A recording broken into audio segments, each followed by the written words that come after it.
কলা আমাদের সবার খুব পরিচিত একটা ফল, কিন্তু এটা নিয়ে একটা প্রশ্ন প্রায় শোনা যায়। কলা খেলে কি ওজন বাড়ে নাকি কমে? চলুন তো আজকে এই ব্যাপারটা একটু খতিয়ে দেখা যাক। এর যে মিষ্টি স্বাদ, সেটার কারণে অনেকে ভাবেন এটা মনে হয় ওজন বাড়ানোর জন্য দায়ী। মানে এই মিষ্টি ফলটা কি ওজন কমানোর পথে একটা বাধা? এই ধারণাটা আসলে কতটা ঠিক সেটাই আমরা দেখব। আচ্ছা, সাধারণ কথাবার্তা তো অনেক হলো। এবার চলুন দেখি বিজ্ঞান কি বলে, পুষ্টির দিক থেকে আসল সত্যিটা কি। প্রথমেই আসি ক্যালোরির হিসেবে। একটা মাঝারি সাইজের কলায় অ্যাভারেজে থাকে জানেন কত? মাত্র ১০৫ ক্যালোরি। ব্যাটারমির তথ্য বলছে এটাকে কিন্তু বেশ লো ক্যালোরি স্ন্যাক হিসেবেই ধরা হয়। ক্যালোরির পর যে জিনিসটা সবচেয়ে গুরুত্বপূর্ণ সেটা হলো ফাইবার। একটা মাঝারি কলায় মোটামুটি ৩ গ্রামের মতো ফাইবার থাকে। আর এই ফাইবারের কাজ কি? এটা আমাদের হজম প্রক্রিয়াটাকে একটু স্লো করে দেয়, যার ফলে পেটটা অনেকক্ষণ ভরা ভরা লাগে। আর এই ফাইবার নিয়ে দ্য ফাইন্যান্সিয়াল এক্সপ্রেসে ডক্টর করুণা চতুর্বেদী ঠিক এই কথাটাই বলেছেন। উনি বলছেন যে কলায় থাকা ফাইবার, পটাশিয়াম আর ভিটামিন আমাদের খিদে কন্ট্রোল করে, কারণ ফাইবার পেট ভরা রাখে। মানে বিশেষজ্ঞরাও কিন্তু একই কথা বলছেন।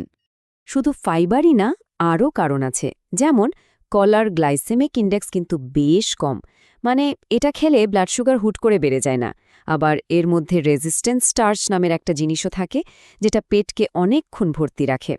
হেলথলাইন, লিফি বার্কের মতো সোর্সগুলো এটাই বলছে। আর এই সব কিছুর ফল কি?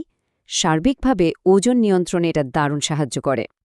তো এত সব বৈজ্ঞানিক তথ্য জানার পর আমরা কোথায় এসে দাঁড়ালাম? চলুন এবার মিথ আর রিয়ালিটি, মানে প্রচলিত ধারণা আর আসল সত্যিটা পাশাপাশি রেখে দেখি। একটা ভুল ধারণা আছে যে কলার মধ্যে যেহেতু চিনি আছে তাই এটা খেলে ওজন বাড়ে। কিন্তু সত্যিটা হলো কলার ফাইবার আর অন্য পুষ্টিগুণগুলো আমাদের শরীরে একটা ব্যালেন্সড এনার্জি দেয়। তাই কলাকে মোটা করে দেওয়া ফল বলাটা একদমই ঠিক না, বরং এটা একটা খুবই স্বাস্থ্যকর স্ন্যাক। আর এখানেই আসল কথাটা আসছে। ভেরি ওয়েল ফিট খুব পরিষ্কার করে বলেছে, আসলে কোনো একটা খাবার কিন্তু একা ওজন বাড়াতে বা কমাতে পারে না।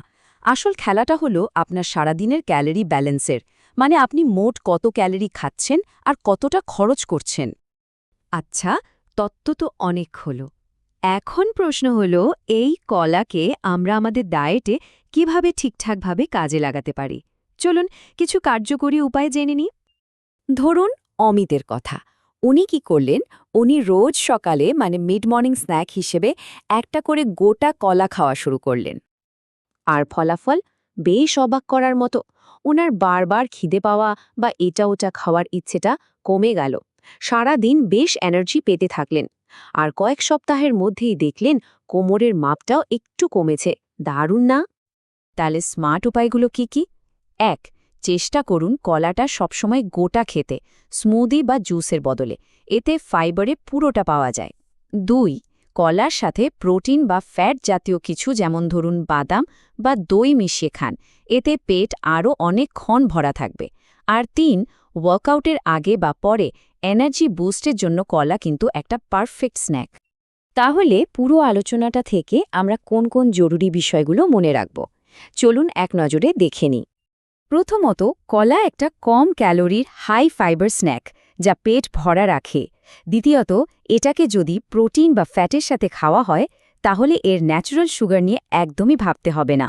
তৃতীয়ত এবং সবচেয়ে গুরুত্বপূর্ণ, ওজন নির্ভর করে সারাদিনের মোট ক্যালোরি গ্রহণের ওপর। আর তাই একটা ব্যালেন্স ডায়েটে কলা অবশ্যই একটা স্মার্ট চয়েস।